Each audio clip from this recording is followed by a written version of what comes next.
Good afternoon. Welcome to the regular meeting of the Climate and Infrastructure Committee for January 23rd, 2025.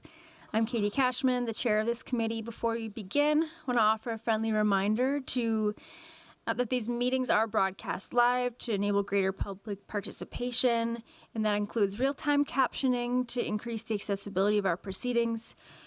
All speakers need to be mindful of the rate of their speech so that the captioners can fully capture and transcribe all comments for the broadcast. Thank you.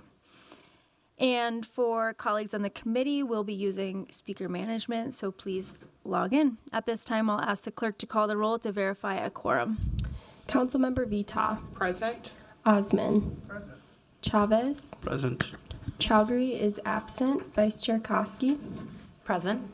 Chair Cashman. Present. There are 5 members present. Let the record reflect we have a quorum, and welcome in Councilmember Palmisano. Thanks for being here as well. So we'll start with the consent agenda, which are items 1 through 19 on the agenda, and then we have one receive and file item that I will move with the consent agenda. So reading the consent agenda out here, item 1 is approving appointments to Central Avenue Special Service District Advisory Board. Item 2 is approving appointments to the Uptown Special Service District Advisory Board. Item 3, Lowry Hill Special Service District. Item 4, Stadium Village. Item 5, Lindale Lake. Item 6, Linden Hills. Item 7, Bloomington Lake. Item 8, 50th in France. Item 9, 48th in Chicago. Item 10, Dinkytown. Item 11, West Broadway. And that's the end of the Special Service District Advisory Board appointments. And then item 12 is designating the project for the Franklin Avenue construction and setting a public hearing for March 6th, 2025. Item 13 is designating the project for the new Nicollet Avenue construction and setting a public hearing for April 10th, 2025. Item 14 is authorizing a cooperative agreement with the Hennepin County Regional Railroad Authority for the construction of the 10th Avenue South Bridge over the Midtown Greenway. And then item 15 is the same, but for the Pillsbury Ave Bridge over Midtown Greenway. Item 16 is the same for the Grand Avenue South and 18th Avenue South bridges over the Midtown Greenway. Item 17 is authorizing a partnership agreement with the Loring Greenway Association. Item 18 is setting a public hearing for February 6th to consider the electric franchise agreement ordinance. Item 19 is setting a public hearing for February 6th to consider the gas franchise agreement ordinance. And 20 is receiving and filing the 2024 fourth quarter traffic zones, restrictions, and controls report. Any discussion on items 1 through 20? All right, seeing none, I'll move approval of all of those items, including receiving and filing item number 20. All those in favor, please say aye. Aye. Those opposed, say nay. The ayes have it. Those items are forwarded to the council. All right, so our next item is revisiting the Boulevard ordinance that we discussed at the, welcome, Councilmember Chowdhury. We just got through a consent agenda, so do you want to add your vote? You did a vote on. Okay, thank you. So next item, revisiting the Boulevard ordinance. We discussed at the end of last year. So this item was referred to staff for additional work. Here to present on these changes is Don Elwood from Public Works. Welcome, Don. Chair Cashman, member of the committee, good afternoon, thank you. My name is Don Elwood. I am the Director of Transportation, Engineering, and Design in Minneapolis Public Works. The item before you today is the action is to approve and adopt the Boulevard ordinance. And before I get into my presentation, I want to say thank you to a number of people. This has been an interesting journey for me and the city, I think. First, I want to thank council members for your input, very helpful. I'd also like to thank multiple divisions in Public Works, our city attorney's office, the Minneapolis Park Board, and then a special thank you to Jeff Handelin in the Public Works right-of-way area and Grace Ruud in Homegrown Minneapolis. This is a great team that has really come together to help develop what we have here today. One of the objectives when we first started on this journey was to allow the public to use, improve, and beautify the boulevard, take ownership in the boulevard. It allows food to be grown and also allows for alternative ground cover. So how we got here today, back in November, we had a public hearing on this topic. The public hearing was closed, and as a result, or one of the outcomes of that public hearing, there were a few unknowns. We were talking about clarification of shrubs and types of shrubs that could be allowed in the boulevard. We talked about raised planter beds, permits and permit fees, and a user guide. And since that public hearing, I've also had conversations with the Minneapolis Park Board, and we added some clarification to parkways and the parkway system. Our current status now is we've amended the wording in the ordinance on shrubs. We've required a permit for raised planter beds. And I want to point out, we have permits and then the permit fees. And the permit fees have been waived in the green zones, and that's in cooperation with the Minneapolis Attorney's Office and the language in the green zone. And then we've modified the language to address the Minneapolis Park Board. And we've also continued to refine our user guide. So shrubs, we allow all non-thorny shrubs and hedges without a permit, no permit required. We will enforce clearances and sightlines, and we will also enforce height and how close they are to the roadways. Raised planter bed considerations. During the development of these raised planter beds, we want a permit, we require a permit, because some of these raised planter beds, we need to consider emergency services. Specifically, there are designated fire zones in some of our boulevards, specifically on Bryant Avenue. There might be some on Hennepin Avenue, and there could be other situations where that grass boulevard is a designated fire zone, and we will not allow obstructions in those areas. There's also curbside uses that we want to consider. This could be bus stops or disability parking or loading zones. And then generally winter operations. We have heavy equipment that's running down the road, and some boulevards are wider than others, and snow piles up, and so we want to make sure we can do good winter operations. I added a couple of slides to help demonstrate that, where not to put a raised planter beds, and something like this interferes with our fire hydrant, and these are things we don't want to see. In addition, some of these planter beds, whether this one in the picture is raised or not raised, we do want to require some clear zones, either on the backside of that curb or from the sidewalk. Permits allow us to make sure we communicate with the public. It's a good communication tool. It actually helps us to help the public on how to put in a raised planter bed. We can generate reports so we know where these planter beds are. It also helps to assign the responsibility. So a permit is part of our requirement. Permit fees. During our discussions, the permit fee in the green zones are allowed to be waived. This was on discussions with our city attorney's office, and it's part of the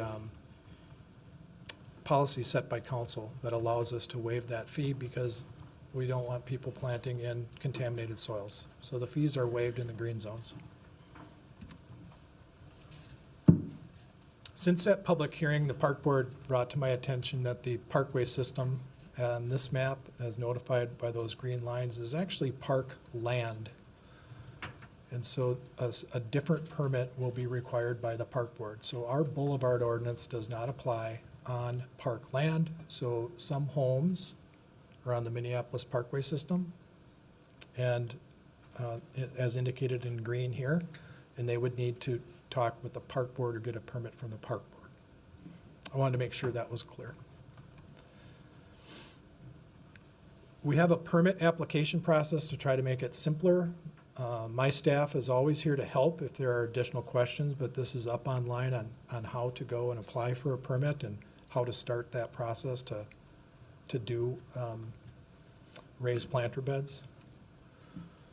And before I get to this last slide, I want to make sure I'm clear on a couple of questions that I've heard have come up.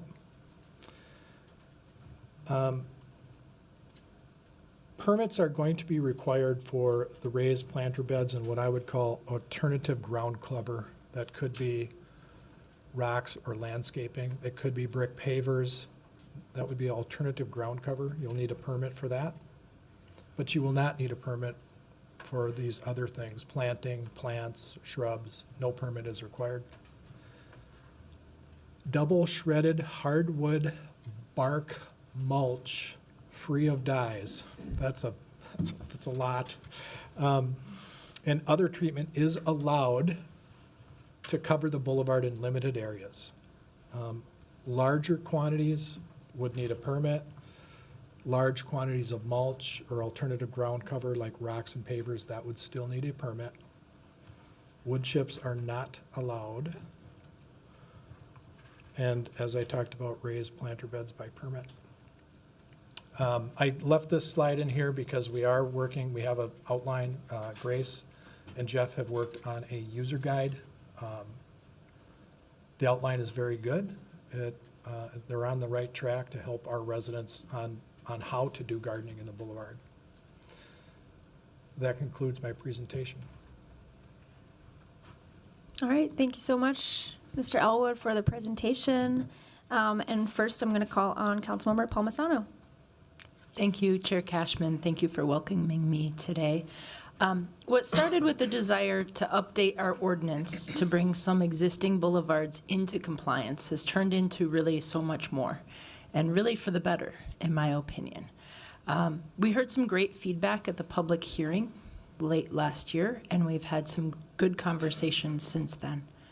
Councilmembers Chowdhury, Jenkins, and Chair Cashman have all signed on to be co-authors of this ordinance, which is a great show of collaboration in creating something that I think meets a lot of needs. I think our final product here is a good reflection of the input from a lot of people and also some organizations. This ordinance provides a clear process for boulevard gardens describing allowable content by right and then content by permit. Thank you to Director Elwood and also Mr. Handeland.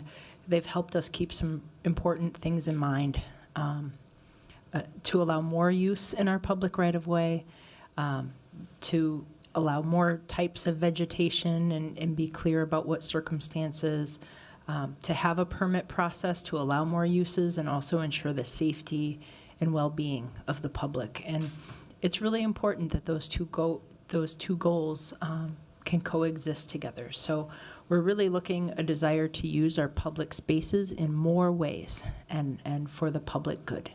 So thank you. Revising this ordinance has been an effort across all of Public Works. Homegrown Minneapolis, Reg Services, and the Park Board have also been involved.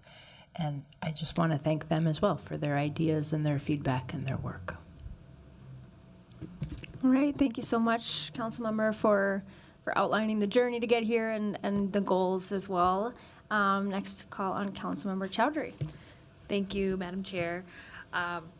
Thank you, Dawn, for your presentation and all of your work on this. Thank you, Jeff. Thank you, Homegrown Minneapolis. Thank you to our Green Zones councils that have been active in this conversation. And thank you to my colleagues that have been in dialogue with me. I saw that this ordinance was getting noticed, and I wanted to jump on as a co-author because I have seen just throughout the city of Minneapolis the real desire and need to beautify our boulevards and community to be a part of that, to grow fruits and vegetables, to feed community members, especially when we're thinking about food justice and resiliency in different parts of the city of Minneapolis, specifically the green zones on the north side and the south side.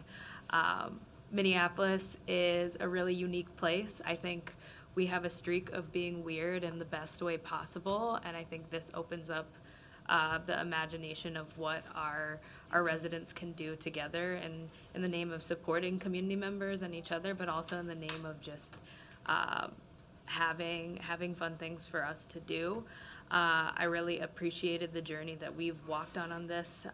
Really appreciative of the changes that we made around allowing for fruit bushes and shrubs. I know that was a major ask for community members.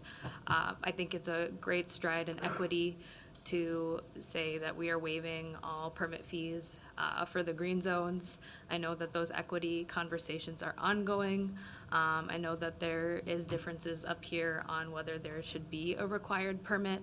For me, I really sat with it. I think it creates an opportunity as we allow for this new use for our city to actually work in partnership with community to make sure that everything that they're doing is supported and in compliance, and they don't have to deal with the city doing an inspection and saying, nope, this isn't adequate, now we have to take out your raised bed.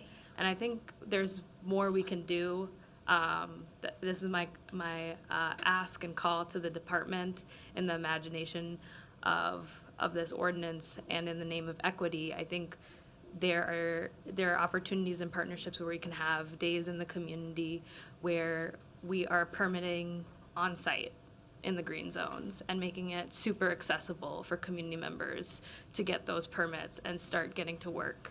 I'm interested in seeing how we can potentially get some budget amendments through where the city is providing the raised bed, so community members in the green zones and lower income community members can participate and they don't have barriers to cost to garden and feed their communities and be a part of this. So just really appreciate it. Appreciate Councilmember Palmisano for being the initial author and having me join on, and Chair Cashman for convening some of our conversations. And I'm excited to vote for this today. Great, thank you so much, Councilmember. And yes, I'll ask the clerks to formally add me as a co-author on this item. And just have a couple questions for you, Mr. Elwood. Like what extent will the permit, what kinds of questions will the permit ask? And I ask this to see how we can make it as simple and accessible as possible. Chair Cashman, I might not have all the specifics, but it's modeled after our encroachment permit because that's essentially what it is. And so we will want to make sure that there are clear zones. And if you'd like more details other than that, I can ask Jeff Hanlon to come up and if he's ready to provide a more thorough answer, if that's okay. Sure.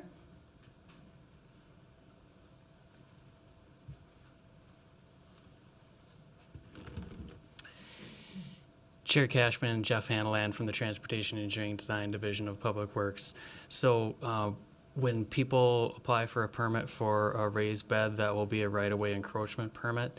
And there's a form online that describes how to apply, and we're also going to make a video that makes it as easy as possible. But as far as what information you need to provide, you know, your name, your property address, I think what ward you're in is on there, and then maybe the key to what you would be interested in is you need to provide a plan or at least some kind of sketch to show what it is, the configuration of what it is that you propose to install. Okay, that sounds pretty simple. Glad to hear that it's not asking too much personal information, you know, or scaring people off from wanting to put their information out there. And then is that available in other languages as well? Chair Cashman, so Grace Rude from Homegrown Minneapolis and I are completing the Boulevard gardening guidelines, and then once we get that near complete, we're going to be coordinating with Neighborhood Community Relations and the Communications Department and get their input on what languages that they think would help for this, and with some translations and formats. Okay, thanks. That's great to hear. And then I I wanted to follow up on the shrubs because I know that was raised, and then planter beds will require a permit, but permit fees will be waived in the green zones. And do you have a cost already of what the permit will cost for a raised bed not in the green zones? Chair Cashman, $50. Okay, and that's kind of across the board for all Residential is 50, non-residential 75. non-residential is 75. And for a renter, does that, if their housing is, because that's technically commercial, how does that apply? Chair Cashman, that goes off of the use of the property, so the use of like an apartment building, for example, would still be residential. Okay, thank you. And I'm supportive of this ordinance, but you know that my position is that I think we should be waiving permits citywide to make this as accessible as possible. So I'm hoping that after a season of this, we can look into, evaluate how many people did apply for permits and from where and how much it costs from a staff level to do that work of enforcement, and see if we can subsidize that through our Climate Legacy Initiative funding as well. So I don't know if you have any thoughts about how that might work, or if you've looked into that at all with the health department or the attorneys since we last spoke. Chair Cashman, thank you for the question. There's many pieces to that question. The easy answer is yes, we are looking at that. Yes, we intend to track where these permits are. I will understand the cost to administer. I think it's very difficult to understand that right now because of all the different configurations in the thousands of miles of boulevard that exist in the city of Minneapolis. So it's a difficult question to answer. As far as the climate legacy money, I have not tracked that down at this point for an answer, but it's certainly an option that I am open to. Okay, well, thank you. I think we can, try to move this ordinance through and then follow up on budgetary conversations about how to make, the gardening and the permits as accessible citywide as possible. So I'll recognize Councilmember Chowdhury. Thank you, Chair Cashman. The conversation just reminded me of a question or a thought that I had. Are we, as a department, as a city, going to make considerations around a sliding scale or waiver for lower income residents that could prove that? Just so those who might not be able to afford the $50 permit fee could potentially get a waiver so they can do raised bed plantings on the boulevard. Chair Cashman, Councilmember Chowdhury, that is primarily a policy level discussion as to how we charge fees across the city. I'm unable to answer that question. Okay, thank you. I would love to follow up on that question with anyone that is able to answer that question and help us think through as we roll out this program. Okay, we can note that for follow-up as well. Kendall, if you'd be willing to note that down and just have some conversations maybe with the city attorneys on what might be possible there. And next I'll recognize Councilmember Chavez. Thank you, Chair Cashman. Okay, so in this ordinance, it's basically saying that raised planters, raised beds, all of them would require a permit, correct?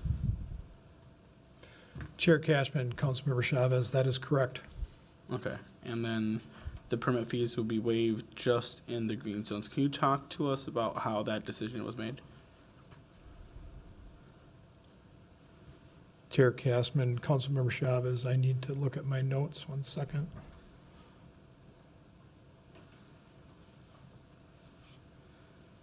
For the green zones, the city council made specific findings in designating these zones, including pollution contamination, and waiving the fees in those areas are reasonable related to those findings and would serve a public purpose. Okay. Sorry, apologize. No, go ahead. I'm just trying to understand why we're just saying that for the green zones instead of for the entire city. And I feel like I'm still having a hard time understanding why we would require a permit for this. It feels like we're just adding more work for staff to do if we're going to require a permit for everyone in the city. And then only some locations in our city are going to get the fee waived.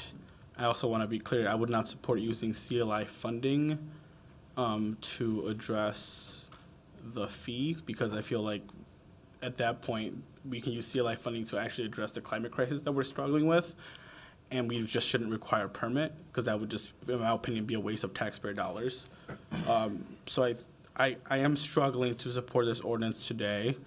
I'll be abstaining and would work with some of my colleagues who want to amend the ordinance at the full council meeting. So I just want to be clear where I stand on this ordinance today. I do appreciate the work the staff has been doing. That isn't meant to diminish the work that you all have been working on this ordinance for a while. But I do and have heard some concerns from some of my residents outside the green zones about that this ordinance could be a hindrance to some of the work that they are doing, on top of creating inequitable access to this work. So I just want to at least put that out there, and would love to hear before Thursday a race equity analysis that staff has prepared. I would love to hear more from the health department and our homegrown team on their opinion on the ordinance, because I feel like this project and this ordinance has been led predominantly through a public works lens, and would really love to hear more from the folks that are on the ground doing this work, particularly our staff, from their perspective and their opinions on this. And I feel like that has been missing through this process. And then I would love to see the race equity analysis, the goals, the plans, the permit, what it's going to look like, how staff is going to reach out to folks on how they're going to apply, what they're thinking of. So I just feel like there's just some missing components in what the process is going to look like, and I'd love to dive deeper into that. So I just wanted to make those comments. Thank you. Okay, thanks for those comments. I'm going to formally move this for approval and ask if there's a second. Second. Okay, thanks. I see that, thanks. And then I'll call on Councilmember Palmisano. Thank you, Madam Chair. I'm happy and willing to continue working with people who want to look at things like sliding scale fees for a permit like this. But so I just acknowledge this is something we can continue working on together.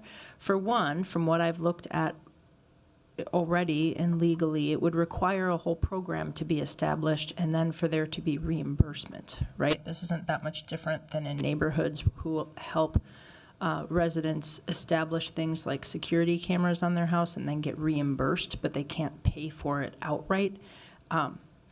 This would be a program that could be established but potentially require reimbursement from somewhere. But that's going to have additional cost to this program. For another, it is a cost, and this was something that we carefully weighed, it is a cost to the entire city if, for example, a resident in my ward or Councilmember Cashman, a resident in your ward, wants to beautify their Boulevard garden and have some extra amenities in it. That's not a cost that I think taxpayers as a whole should bear. And if we have on the application that there's a lot of financial information about how much money somebody makes or what their income is and how many dependents they have, that goes in direct conflict with, let's just make this simple and easy and require as little as information as possible. So those are some of the things that we're trying to balance here, but it absolutely can include more discussion. I also think that neighborhood associations might be happy to step up and help to reimburse this cost through some of their money allocations from the city. Thank you. Thank you, Councilmember. I agree that doing means testing to establish the rate is an extra layer of bureaucracy and work, and that's why I would prefer that it's universal fees being waived so that you don't have to assess whether it's in the green zone or whether they're under a certain income level or different layers in order to waive $50. I would prefer that we just waive the $50 citywide and eat that cost, because it's in the benefit of our climate goals to have our boulevards be green and thriving and productive and useful. So I think we can definitely continue the conversation, but I am very happy to be moving this forward today and just want to thank all the staff for their work and for all the colleagues who've engaged. Seeing no further discussion before us on the motion to approve this ordinance, we can have the clerks call the roll. Councilmember Vita, Aye. Osman, Aye. Chavez, Abstain. Chowdhury, Aye. Vice Chair Koski, Aye. Chair Cashman. Aye. There are 5 ayes and 1 abstention. Okay, thank you. That motion carries. Our next, or final item today is revisiting the George Floyd Square concept layout, which was continued from last meeting. And first, we have an update from staff on community engagement and survey results. And here to present, I see Jen Swanson from Public Works.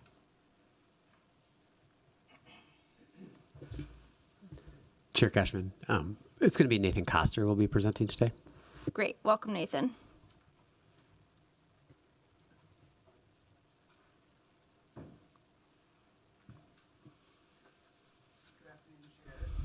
Committee. My name is Nathan Koster, Supervisor, Transportation Planner in Public Works, Transportation Planning and Programming Division. I'm here today to present a receive and file item for an update on the community engagement and survey results for the 38th and Chicago George Floyd Square project. Today I'll be covering a little bit of the background of the work and the legislative history, as well as a review of the concept layout work to date to ground people of where we've been at, and provide an update on the PEDMAL survey that Public Works developed. Just a reminder of where we've come from. Public Works has been leading the 38th in Chicago Re-Envision project, which is a reconstruction of the streets of both 38th from Park to 10th and Chicago Avenue from 37th to 39th Street. This has been nested within the broader enterprise work with the Visioning and Priorities project that took place in 2024, but was predated by years of engagement with the community specific to the Re-Envision project. We wanted to provide a recent legislative history of this work just to ground both the committee, staff, as well as community members, because there's been a lot of actions on this and a lot of movement in the last few months. So looking back to November, on the 12th, the city, both the Office of Public Service and all of the divisions, departments working on this work provided an update on the Vision and Priority Report. Public Works then brought forward a recommendation for the concept layout for the streets, which included the concept layout approval and easements. That was forwarded to full City Council on December 5th without recommendation. At full council approved a resolution related to the pedestrian plaza, racial justice, and economic development, and referred the concept layout back to the Climate Infrastructure Committee scheduled for January 9th. I'm now realizing there's a typo because it is 2025. I feel like we get a freebie for the first month here, but on January 9th, we did postpone that action. And we're coming back here today to provide an update on that community engagement and survey results. To provide a grounding, just a little bit of history of talking about the concept layouts, we want to provide a slide specific to the items that we've been talking about a lot. I'm going to be referencing the 3700 block of Chicago Ave a number of times in the presentation, and I'll clarify the 3700 block is from East 37th Street to East 38th Street along Chicago Avenue. In November, Public Works made the recommendation for the flexible open, and there was considerable conversation as well for the pedestrian plaza. One thing that we thought would be helpful clarifying is what a concept layout represents. The concept layout represents a basic two-dimensional drawing that shows the uses and allocations of space of the street design. We do preliminary reviews from an engineering perspective to understand operational maintenance needs for the street, but these do not reflect final engineering. They're primarily two-dimensional drawings, so we can communicate what the community can expect when we're bringing forward these layouts for approval. So we wanted to clarify some of the details of the flexible open that was recommended. The flexible open concept would allow for full vehicular and transit access to return to the block, but really focusing on making sure this could be a space that does allow for regular, frequent closures and working directly with the community to define those and set those up. Now, the reason why I put the pedestrian plaza concept layout adjacent to that is you can really see the rest of the design, almost all of it, save for the last 100 feet between the alley adjacent to the 3744 People's Way property that the city owns and the intersection. That's the primary difference. And then calling out in the third graphic to the right where we're at from a preliminary concept layout perspective. We're really highlighting that box in red that shows there is a fair amount of flexibility if we have a recommendation to go forward in final engineering to really adjust what those limits would be. And that would be really specific to what's called the raised intersection. The raised intersection would be at level with the sidewalk. And until we get into final engineering, we haven't determined what the limits could be.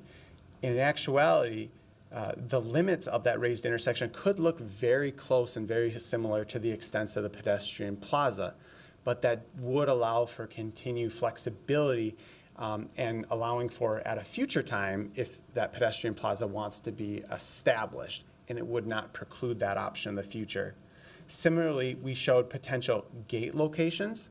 Those have not been finalized, and as I've shared previously in our presentations, those are something we'd want to work very closely with the community on identifying both what those could look like, but the location and operations. One additional item, just clarifying, is much like all of our other projects, when we look at concept layouts, we're looking at operations, maintenance, and feasibility, and we're always working with our emergency response team, including the fire department. If and when we advance a design, we want to continue to look at how these spaces can be accommodating and serving those vehicles. This was brought up similarly in the last presentation with our Boulevard ordinance that we discussed. Similarly there to here is making sure we're working with those partners in the city enterprise to make sure that we're designing spaces that allow for access, whether it's for fire or emergencies, through that space.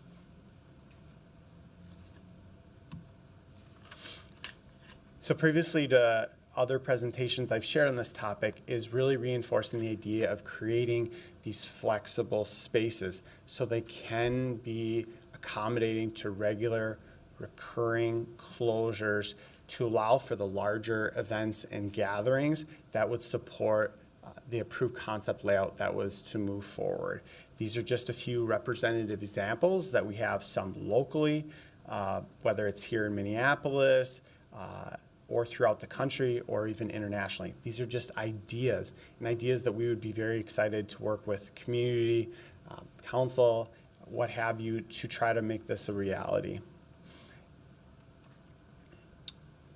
So since we last met in December, Public Works had worked to proactively develop a preliminary survey to start gauging interest in a ped mall.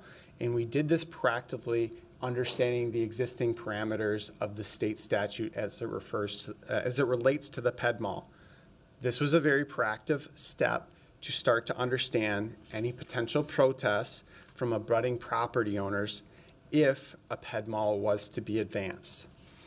So the process that we took on this 3700 block for all property owners between 37th and 38th was to start identifying a list of the property owners, identify emails, phone numbers, any forms of contact.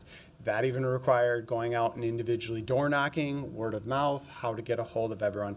We tried to take as thorough as process as we could and started with making sure we had one-on-one conversations, not only to share the update of where the project is at and where we've been at through a legislative history in the last few months, but also provide that opportunity to have another round of input so they understand where everything's at and if there's other perspectives that they'd like to share about things that they like, they don't like, that we had that one-on-one conversation before just sending out a letter. And that was our priority, to make sure we had good, open forms of communication with our stakeholders along this block. As a part of the survey, we developed two options. Option A was the cul-de-sac, which represents the pedestrian plaza that had been discussed. And because we were going to all the effort of engaging and making sure we were talking with everyone, we wanted to have our bases covered in the event that the desire changed along that block, and adding a second option, option B, which would include a full closure, 37th to 38th along that block.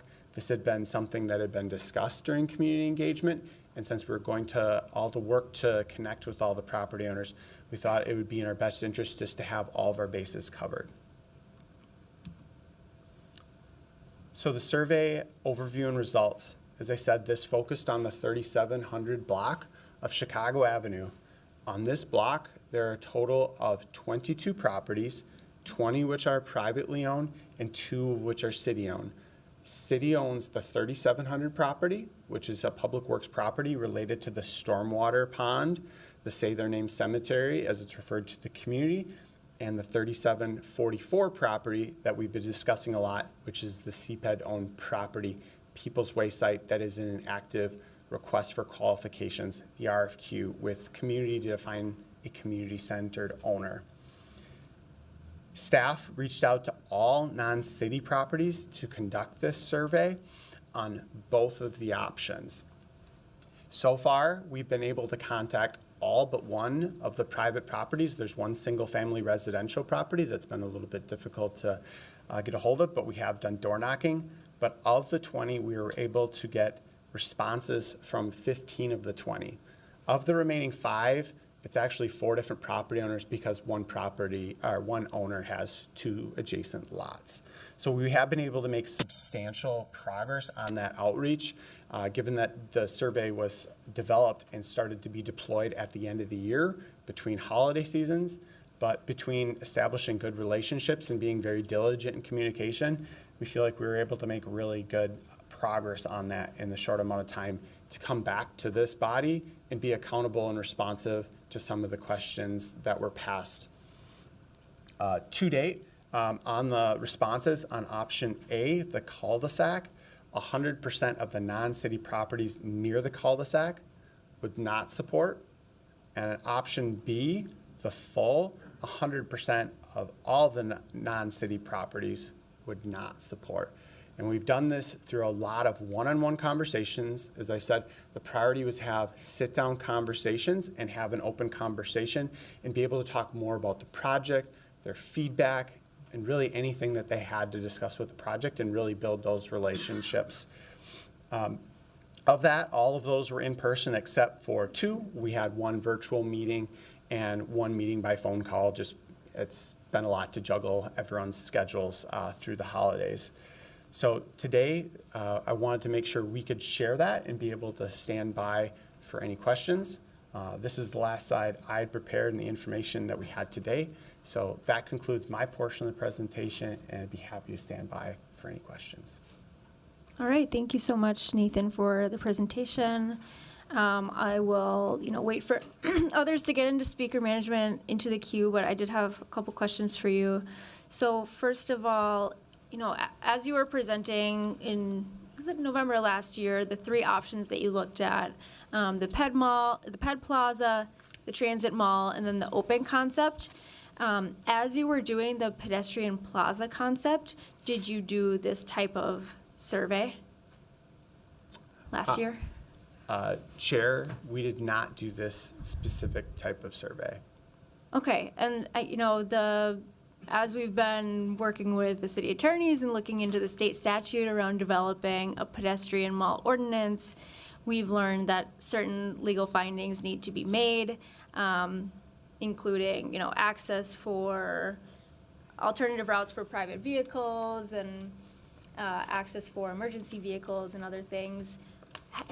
Last year, did you make any efforts to establish those findings that are necessary for compliance with the state statute?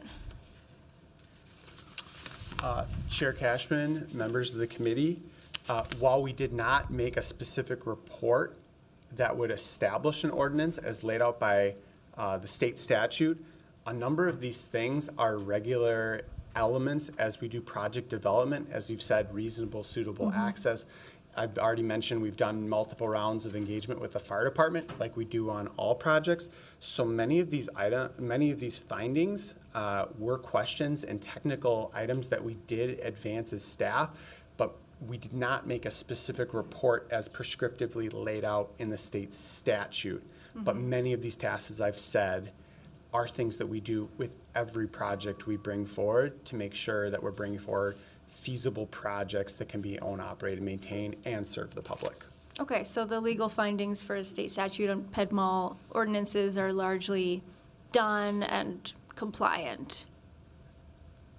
Chair Cashman, we have not completed a specific findings report, and that's what I want to take away. Individually, these are tasks that we do complete as a part of project, but we did not prescriptively make a findings report as laid out in the items 1 through 6 that I believe you're referring to in the state statute. So I don't want to conflate the two questions. Yeah. Those are tasks we did complete, but not specific to what is laid out that would be ready to present to council Okay. today. Got it. And then, so I know last year you said that as you were developing those 3 concepts that you had deemed the PED Plaza option to be not feasible. I'm not sure if that's the word that you used, but can you describe, like, without having done the outreach of property owners, how you deemed it not feasible last year? Chair Cashman, I do appreciate that you're asking questions about the wording. We did not use the word not feasible. Is if we think back to the vision and priorities report, we had a number of community priorities that we tied together for the arts memorials, the People's Way site, and the street to have a cohesive vision that reflected a lot of the priorities that the community wanted to see. And I believe there's 6 street-specific design priorities that we took into account. And as we advance all projects, regardless of where they are, the types of projects, we're looking at what are the goals of the project, what do our plans and policies say, and then how are we doing the technical and legal work? And we're balancing all of those things. Internally, we call that like the 3-legged stool of how we're advancing work. So when we presented those, we are identifying what are the pros and cons, what is the community telling us, and how do we weigh that and then be able to transparently point to each one of those items to say, here's like what works or doesn't work. We had never come back and reported 100% this is not feasible, but given all the work we presented to date, that is where we felt confident in making that recommendation and bring it forward for the city council to consider. Okay, thanks. I appreciate the additional community surveying that you've done here in the last few weeks, and I think this will be my last question. It's on this design. If you can go one slide back, there is just south of there a planned BRT station, and can you explain to me for pedestrian mall closure how the buses would navigate around the Fist here? Because I'm feeling a little concerned about the ability for a BRT bus to even get through this intersection. Chair Cashman, that's a really good question. And one thing I want to clarify is we have been working very closely with our partners at Metro Transit, and the D-line had been long planned for years, lining up state funding and federal funding for that project. When George Floyd was murdered, we took a hard pause with Metro Transit, and they have been our partners throughout that, and identifying if, how, or when transit would return. Transit on Chicago Avenue, both the Route 5 and now the operating D-line, operate on detour. So northbound buses go to 39th and go over to Park and around. Similarly, southbound avoids the area. So while it was planned, all of that was put on pause and would align with this process. And whatever the outcomes of this process was, we have very supportive and collaborative partners that would align with us. So that is the history. As it relates to transit service would return under the flexible open option, both the Route 5 local service and the D-line. And one of the key aspects of that is fully understanding the traffic circle and all of the arts and memorials is imperative and one of the biggest priorities of the project. And we started from a place of, if the buses couldn't get through without compromising those community assets, that would not be something we'd advance. Looking at the turning movements and all of the preliminary engineering, as I was referring to in the concept layout, we got to a place that we could incorporate the traffic circle and 2 stations to the south of the intersection that would not impact existing community art memorials or gathering spaces, that it could get through the intersection. And that is something we ran through many iterations, working with our partners in engineering design, traffic, and Metro Transit to look specifically at the types of buses, the turning movements, and winter conditions to make sure this was successful and that we felt confident that it could return. And to really like clarify the point, is like that is something that we feel confident that was vetted that would work under the flexible open option. And that does represent a change from where it was at prior to the murder of George Floyd, where the BRT was on the 3700 block. That under this condition would be moved away from that into the south of the intersection. Okay, thanks for answering that question for me. And next I'll recognize Councilmember Vita. Thank you, Chair Cashman. Thank you, Mr. Coster, for this presentation. I really haven't said much about this. You know, the last presentation you did, there was a bit of controversy in the decisions that were made, and I think that sparked so many people from this area reaching out to my office. I had never had a lot of engagement with residents in the area about what they wanted to see or how they wanted to see it, and even people in my ward, because this part of the city, everyone feels like it's their part of the city. So I've had a lot of engagement with people from Ward 4 and also South Minneapolis residents since the last presentation, and you kind of showing us these possible layouts or what could happen there. And I think you've done a fantastic job. I think staff has done a wonderful job at presenting some progress and some ways that we can really spotlight such a bad place and make it better for residents. Get, like you were just talking about the transit system coming through. There's so many people reached out and said, I'd love to have that service back here in this area. This is how I get to work. This is how I get my kids to school. This is how, you know, I get to the grocery store. So I'm looking forward to us making some progress on this. It's been 4 years, and, you know, this neighborhood has really had to adjust to some different ways of getting around. And I think you all have put together a package that can help and also memorialize what we're trying to accomplish here in the name of George Floyd. And I'm just really proud of the work that staff has done. I'm really proud of the community engagement. I mean, to have a project where 70% of participants are saying that they want something, that's a huge deal. Like, I've done work in trying to collect surveys and trying to get people, you know, to answer a survey, or I've door knocked. I've done all the things that you've mentioned that staff have done, and that's just a lot of work. That's a lot of work, and it shows the commitment. It shows that you all really want the community to be engaged. I hope you and others like Mr. Cato are proud of the work that you're doing. I know it's really hard and complicated, and it doesn't always feel good, but sometimes the hard stuff comes with so much pain. I mean, I wish I could do something to make it better, because it is hard when you know you're doing your best and you're still, you know, facing brick walls all the time and knowing you're doing your best. I just didn't want to miss another opportunity to tell you how grateful I am for the work that you and staff have been doing to move this along and make this better and engage community and involve the people who live in this neighborhood, because it is important. It's super important that they have a voice, and I don't think we're ever going to make everyone happy on this, but I do think people want to see some progress in this, and I think that's a citywide thing. It's not limited to the people who live in that area. I think people really want to see progress. It's time that we make progress, and I, you know, it is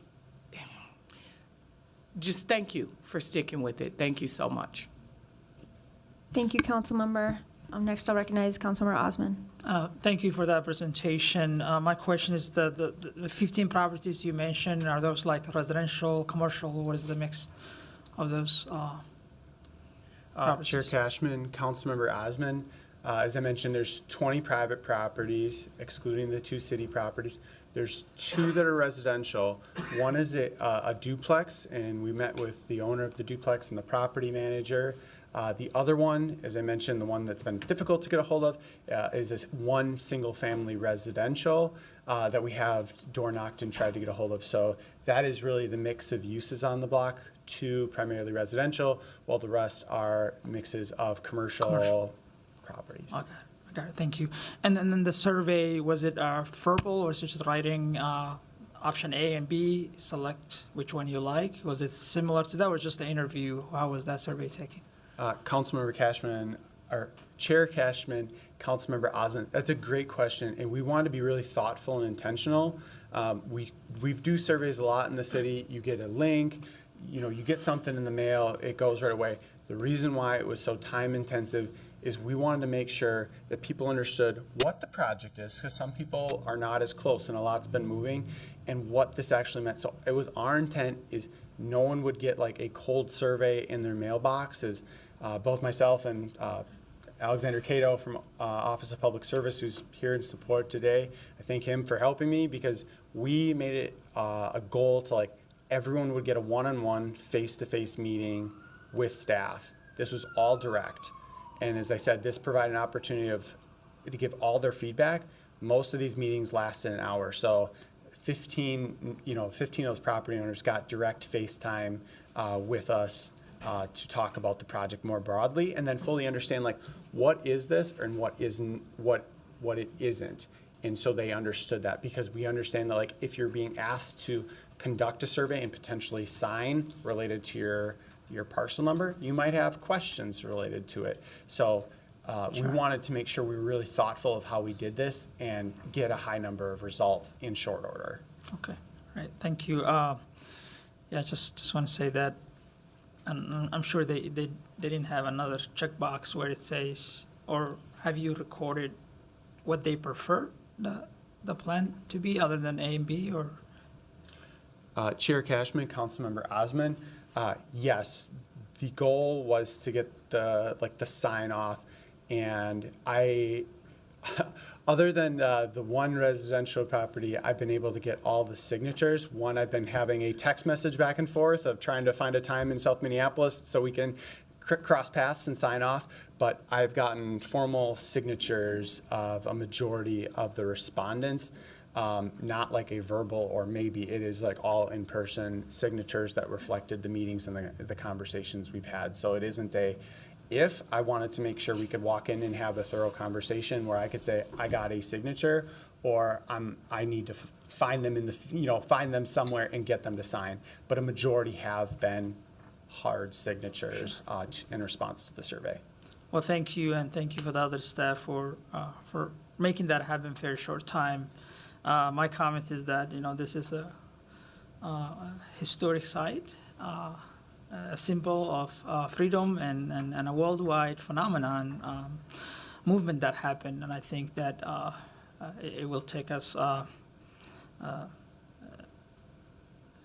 decision to make sure that this is something that we are preserving, so generations from now realize that what happened here doesn't happen again. So. Thank you, Councilmember Cashman. Okay, thank you, Councilmember. And next, I'll recognize Councilmember Chavez. Thank you, Chair Cashman, and thanks for the presentation, Nathan. Can you explain the signature component part a little bit more? Why are we taking signatures, and what is that for? Yeah, Chair Cashman, Councilmember Chavez, when we were developing the survey, one of the components is making sure we had transparency and accountability.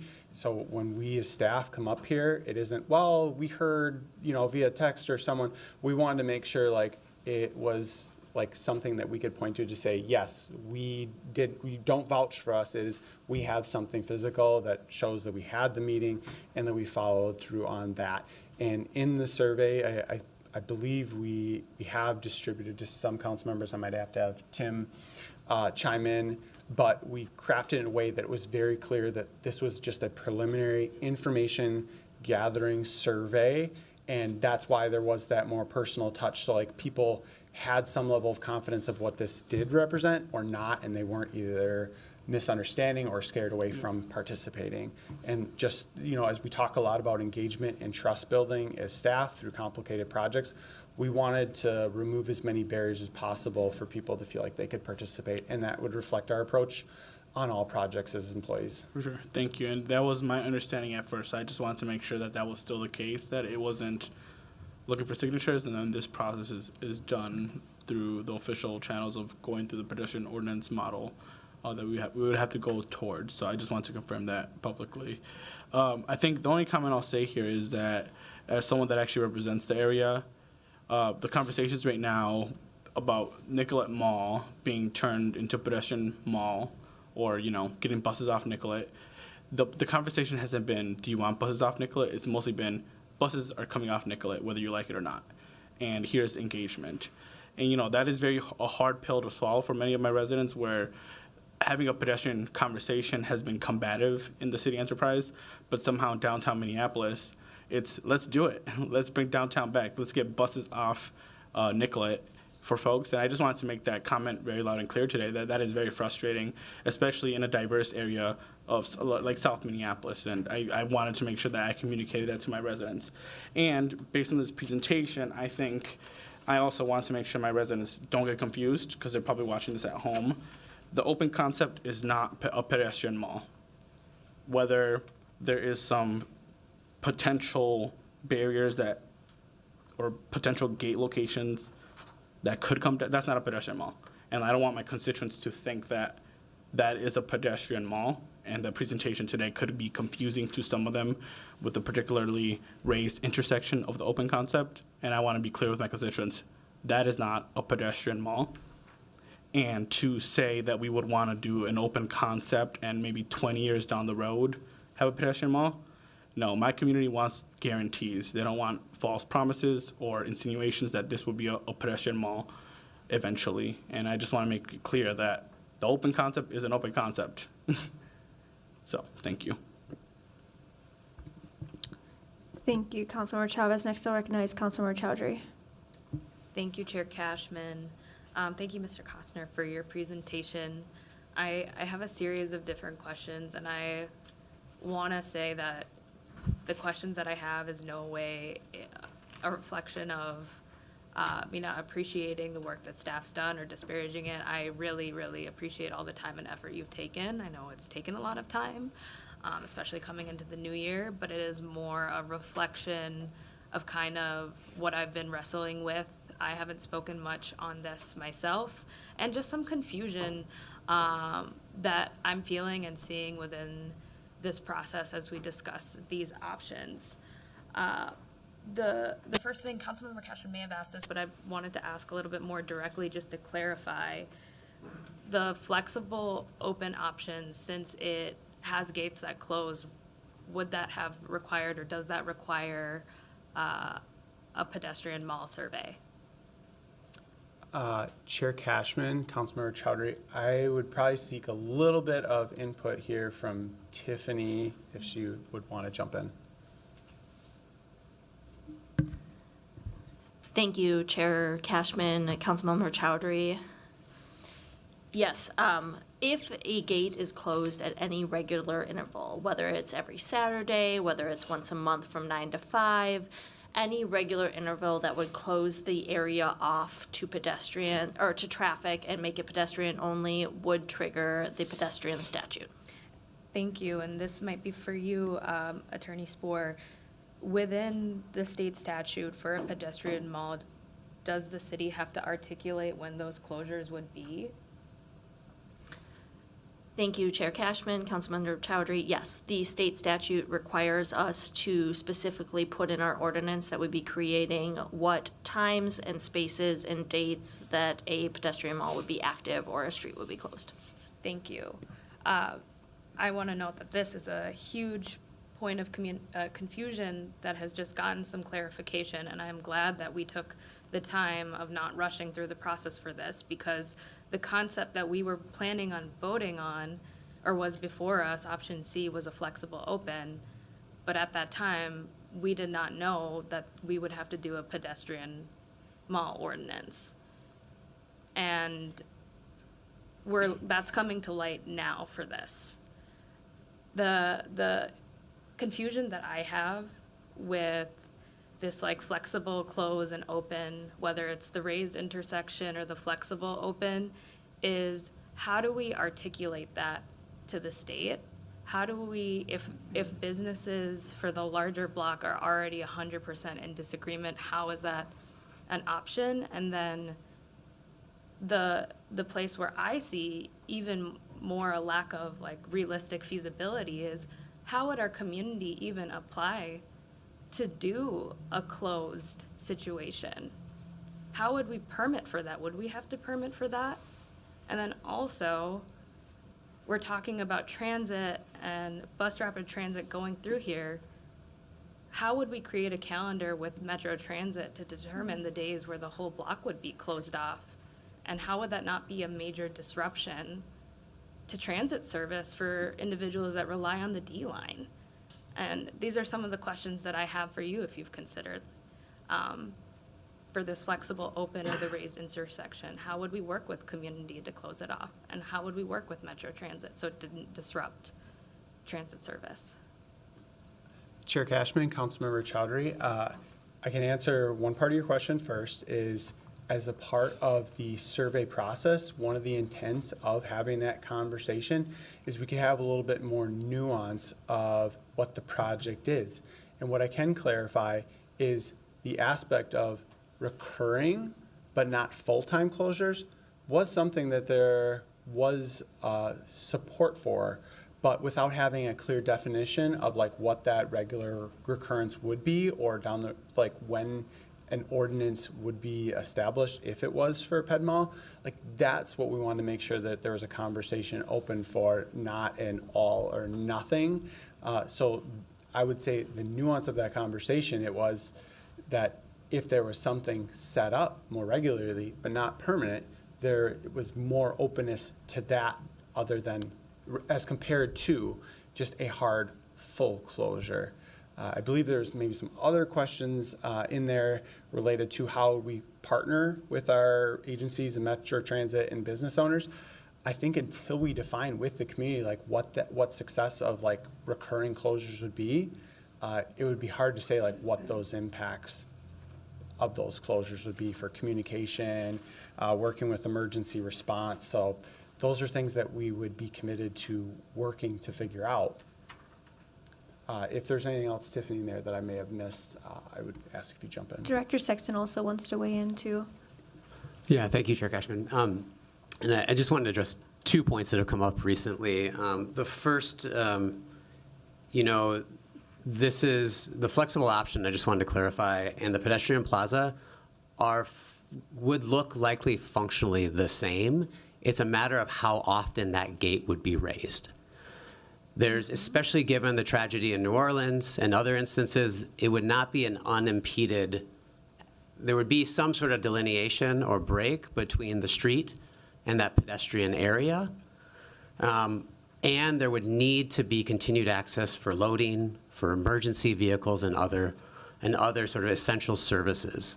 So we're basically talking about how often that gate is raised and what the requirements or that burden might be to raising that gate in the simplest terms. The other piece here is that the flexible option reflects our commitment to recognizing this is a different place. And so we know that burden to making this accessible, to closing that gate when there's gatherings or other events, that would look different than it does in other places throughout the city. What exactly that is, we haven't determined because we don't have an approved layout just yet. But we are committed to making that space usable for these gatherings and having it easy to be closed. That's a commitment that we've made, and that's reflected in the terminology that we've used and how we came to that recommendation. So those 2 points I just want to be very clear about, that we're talking about very limited differences in terms of what that looks like out there. If I might just ask, sorry, go ahead. I would like to keep going with my You're time. Thank you. I, with all of the respect in the world, I understand this commitment that our department is making, and I think that a commitment to our community is something that is a shared goal for us. I think the part where I will disagree is the fact that we need a concept plan in order for us to understand how this would be feasible for the community, because we can't make a commitment that they would have a place to gather and do this when these feasibility questions aren't answered. And again, respectfully, when we were talking about option C, the question of needing to make a pedestrian mall ordinance was not even brought up to us, and that would be something that we as a body would have needed to conduct. And that makes me weary, and I don't feel like with a flexible open, we have looked into enough for, as a council member, I'll speak for myself, as a policymaker, to say this is the design that I feel confidently going in. And one of the reasons I'll name is I don't know if community members and George Floyd Square would need to get a permit through the city in order to hold an event. And if they needed a permit, I don't know if that feels right to me, that they would have to go through a bureaucratic effort, that they would potentially have to pay a fee in order to do activities that they have already been doing. And this question about transit access was a huge point when we were thinking about the layouts. And now we don't have an answered question of how that would work with bus rapid transit if we had flexible. And one thing that I really want to highlight in my time in speaking is I'm really grateful to be in this committee. I really enjoy when we take up different concept plans and layouts and street improvement. However, this issue, George Floyd Square, I've heard people say George Floyd Square is a street improvement issue that we're discussing. It is not a street improvement issue. It is a whole ecosystem and community layout. And we have to think about the history here of how the city has shown up in this space. Obviously, the murder of George Floyd, but then the reopening of George Floyd Square that happened in the middle of the night at 4 a.m. by our own city staff that traumatized the community. And we don't have assurances that the community would have some autonomy here with a flexible open. One of the things that I have a concern about is what if the community decided, okay, this is too difficult for us to close up the space, for us to do regular community events that we would do before or we want to do, so we're just going to close the gates ourselves. What would the city's recourse be then? Would it be to remove the gates outright because there isn't compliance? That gives me pause, because I don't want to see growing tension here.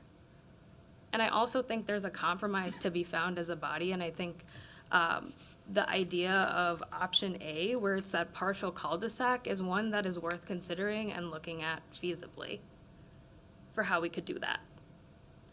And I think this street improvement part is a part where there is division among council members. I have respect for that, but the things that I feel like we don't have division on, that we haven't adequately discussed or taken up, and that might not fall into public works, is public safety in this area. What do we need to do to make it safer over here? What's the strategic plan? Economic revitalization. We've known that the businesses here have struggled for a long time. We agree. What can we do to support that? Transit access. What connections can we make while Metro Transit isn't going through here, potentially won't be going through here in the future, to improve that? And the last thing I'll just close on, I've heard a lot of rhetoric of saying that this is a bad place or a dilapidated place, it's suffering. I want to just say to the community, that's not the only narrative about this place. This is a beloved place by many people throughout our city, where community members regularly have gatherings and meetings. A new coffee shop opened up where their workers are unionized. I had 2 constituents who got married at George Floyd Square this last week. It's beloved.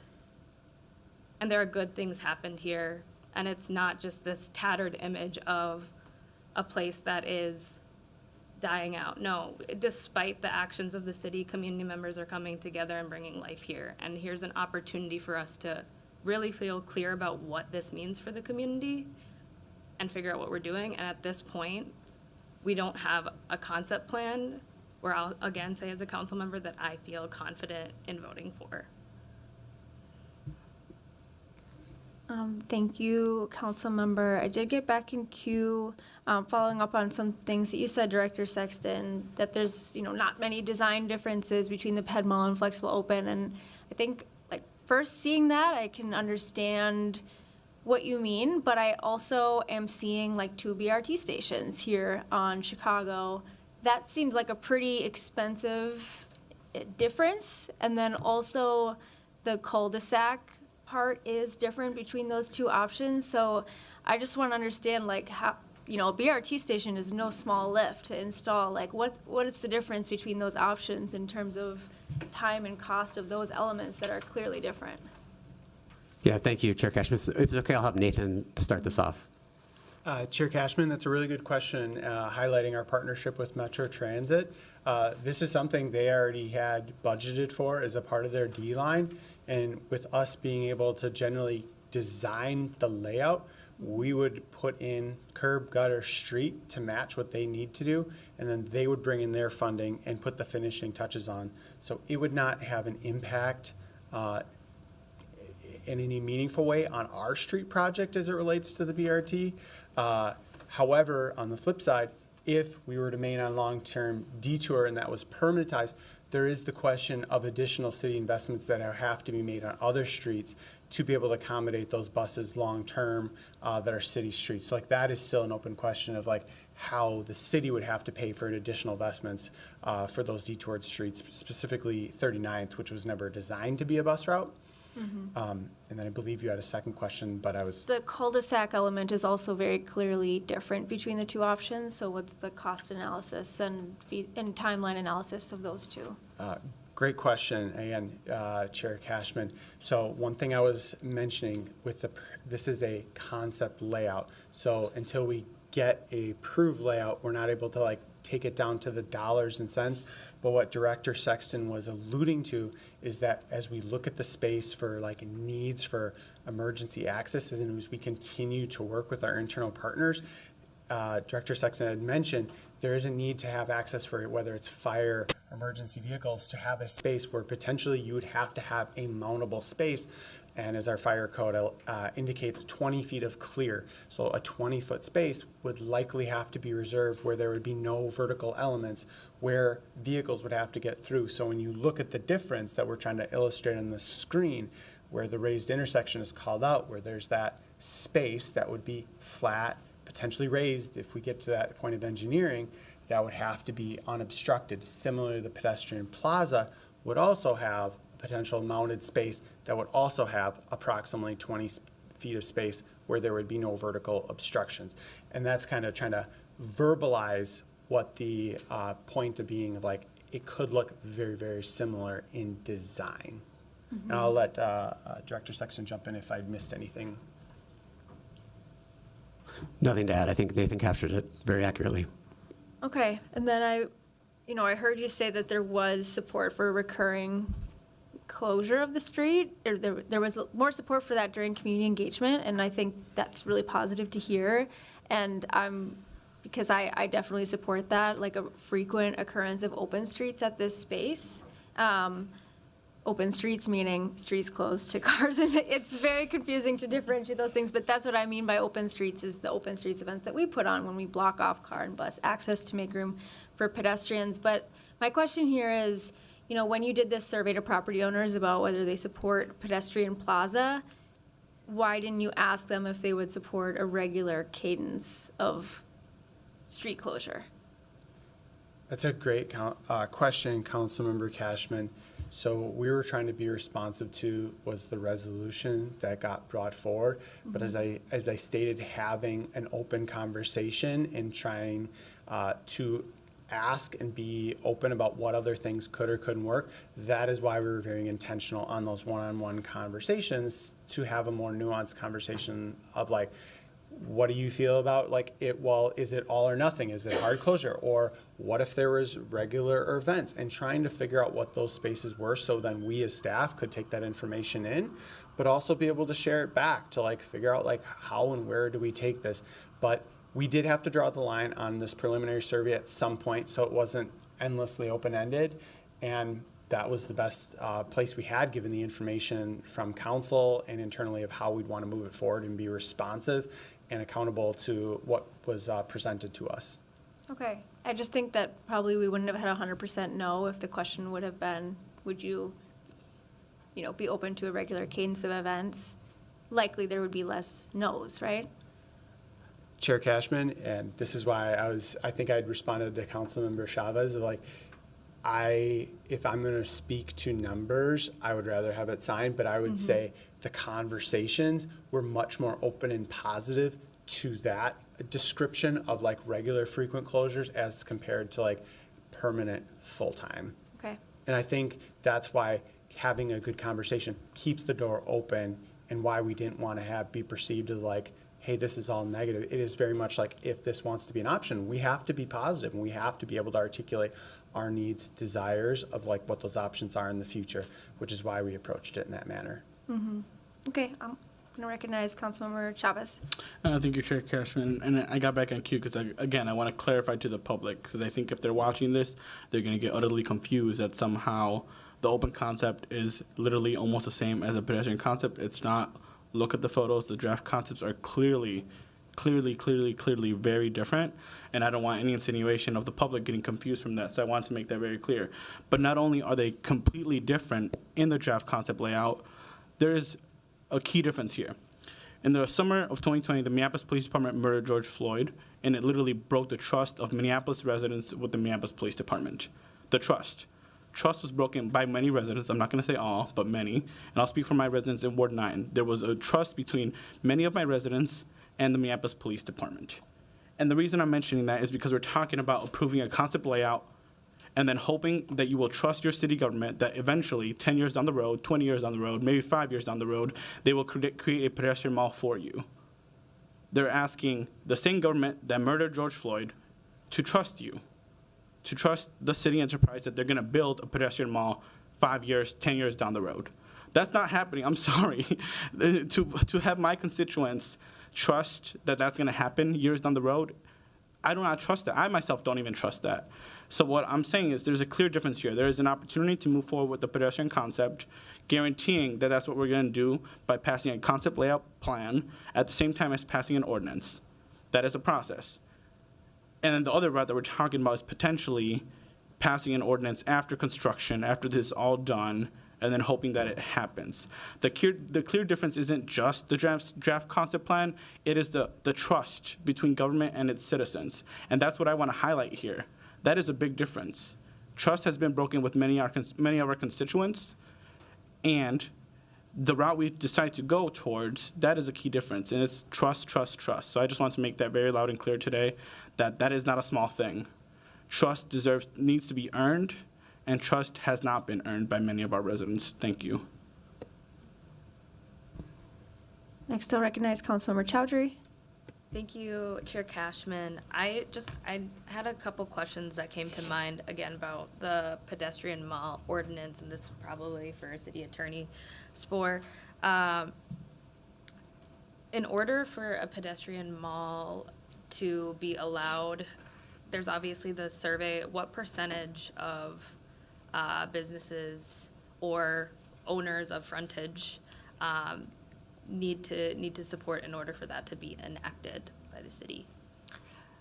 Thank you, Chair Cashman and Councilmember Chowdhury. It's a little bit more complicated than that, so I'm going to try to break it down. Please. So the pedestrian mall statute gives property owners that are adjacent to the property, so that are abutting the pedestrian mall area, which means kind of right next to it, the ability to provide a protest. So essentially to write a written objection to the pedestrian mall. So if property owners representing over 50% of the frontage say write in a written objection, then the city cannot go forward with the pedestrian mall. So that means Sorry.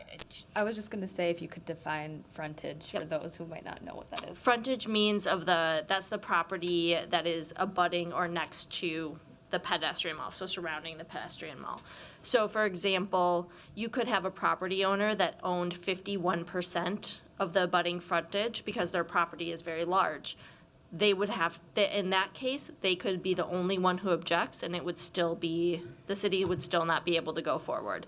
You could also have a property owners representing 50.001% of that area, and it still would not be able to go forward. So it's just, as long as it's a majority of the property owners, therefore property owners representing a majority of the frontage, then it can't go forward. Thank you. And this might be a question now for Mr. Costner. Just looking at option B, obviously, there's a majority there that is in protest just based off of preliminary conversations. But looking at option A, do you have an understanding of how much of the frontage the property owners at the, I believe, 2 local businesses have in that section?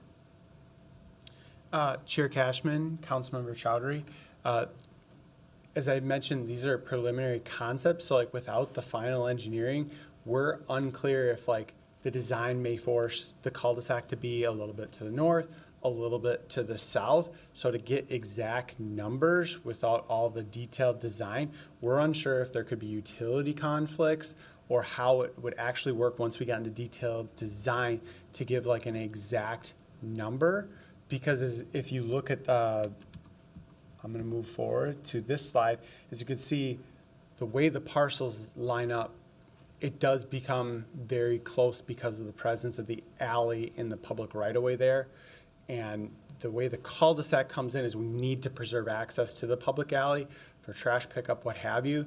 But until we get a final design, it's really hard to say exactly how the math works up of frontage. Yes. Chair, and Councilmember, if I may add, I think though, Nathan's exactly right. It's the designs that we did initially we did not design them with any awareness of the Boulevard ordinance. But if you look at even the graphics there, as Nathan mentioned, it's really hard to understand exactly where those boundaries would be because of, once we get into final design, understanding, say that cul-de-sac, what would be considered within that cul-de-sac even as frontage. If it's possible that cul-de-sac would need to be raised, 20 feet or 50 feet to the north, it's possible it could come back. I will say though, just looking at this, it's more likely that the cul-de-sac would extend north up into the alley or beyond than it is that it would come south of that. So it's likely that all the properties that Nathan showed on the other slide, that multiple property owners would have a say in the final outcome of this if it did go to, the statutory voting process. And Chair Cashman, Councilmember Chowdhury, and the one thing I want to clarify, the Director Sexton said the reason why it wouldn't go south is because of the preservation of memorial space and the priorities that has been very clearly articulated to Public Works that we would not go south to further impact the amount of space that could be designated for what the community has been using for, approaching 5 years now. So that's the reason why that would be an option to go further south. Okay. And I'll just note and say one of the pieces that I think is important to note here is that the city owns a part of the frontage at the People's Way, and I think that's a part of the consideration too for us to think about a compromise we can move towards. And so I'm interested in option A and exploring that. I'll just speak for myself, but I also want to. You made me think of this when you said preserving memorial space. The place in which George Floyd was murdered is memorial space, absolutely. And I also believe the street that was needed to be crossed by the bystanders who came and called and asked for officers to get off of George Floyd's neck that crossing that needed to happen from the People's Way that brought people together all around the block, that is also memorial space. And I highly encourage our Public Works Department to consider that. And I think that is a part of the heartache and heartburn among community members who want to see a pedestrian mall in this area. It is not only the place in which George Floyd died. It is everything that occurred in that area. Chair, with that, I've concluded my comments. Thank you, Councilmember. Next, I'll recognize Councilmember Vita. Thank you, Chair. We've been listening to these presentations, and I guess I'm just like really growing confused about the people in this community have said that, the people who are going to be most impacted by this have said that they don't want the pedestrian mall concept layout. Do we think we know better than these people? They've asked for it. They've said they want it. They've told us over and over again. Why aren't we listening to them? If you look at the meeting back in December, I think it was, like everything that was presented to us says that. There's an outside vendor who their report said the same thing, that, full vehicle access, that people were strongly opposed to restricted access. So I'm just not understanding what is, where this is where we divided at on this when this information was presented to us. And it's so hypocritical to have information presented to you and then to say that we should be doing the opposite of what, after years of engagement, we should be doing the opposite. And I also want to speak to the comments around trust. 100% people don't trust government, people don't trust council members, people don't trust a lot of things. But I signed up to be a council member because I want to bridge that gap of trust. I don't want to keep going into my community and saying, you don't trust government. I want to be the person that makes sure at some point that somebody in my career as an elected official, I want to make sure that somebody is trusting government. I know I'm not going to fix every relationship with people in North Minneapolis and the city of Minneapolis, but I'm also not going to be creating a narrative where it's not possible. When there's an opportunity to bridge government and residents, I want to do that, and this is an opportunity. People have spoke up. People are looking for leadership on this. People are looking for us to make the hard decision of moving forward on this. And we just keep getting to this place of doing nothing or not engaging around what's been brought before us because we don't like what people are saying they want. And it's not okay. I started out my comments earlier thanking staff because I understand how much work has been put into this. And I understand that there was possibly some people who didn't trust staff, but the way you approach people, it changed that. And I think that needs to be acknowledged. If somebody from the city of Minneapolis knocks on my door and asks me how I feel about a concept plan, guess what that's doing? Building trust. I may not fully trust you, but I appreciate that you knocked on my door. I appreciate that you gave me an opportunity to speak because that probably didn't happen 4 years ago. And because of the situation we're in, and staff know that, and staff know that they'll be the first ones professionally and in some cases personally attacked by these very big controversial decisions, that it's important that when staff does the work of engaging community in a way that's not the status quo, we have to really highlight that and acknowledge that, nope, we're not all the way there, but are we getting there? Probably. Is this gonna be the one issue that gets us there? Probably not, but we have this issue to say we're trying. I, as a council member, ran for office because I wanted to bridge the gap. I can use an example. Public Works was hard for me to access as a resident of Minneapolis. When I talked to residents in Ward 4, I understood that this department is imperative for the community that I represent. Public Works it encompasses so much around livability in this city, and it was important for me to build relationships within Public Works within Public Works, and then take those relationships back to Ward 4 and say, when somebody says, well, Public Works doesn't do this, it's not okay for me to say, they don't. They didn't do it for me either. It's for me to say, you know what, we're gonna work on it, or I worked on it. They didn't do that. To correct people when they say that city staff did something that's not true, and to keep working on it. I don't have ego when it comes to my residents. Zero ego for me. I will work with anybody. I thank people. I say no thank you. Whatever I need to do to make sure Ward 4 gets what they have coming to them and what they deserve or what they want. Not what I want or how I want. I can sit in a room with anybody on behalf of my residents. And I know what staff is doing here. I know you all are doing hard work to make sure that this project is the best that it can be.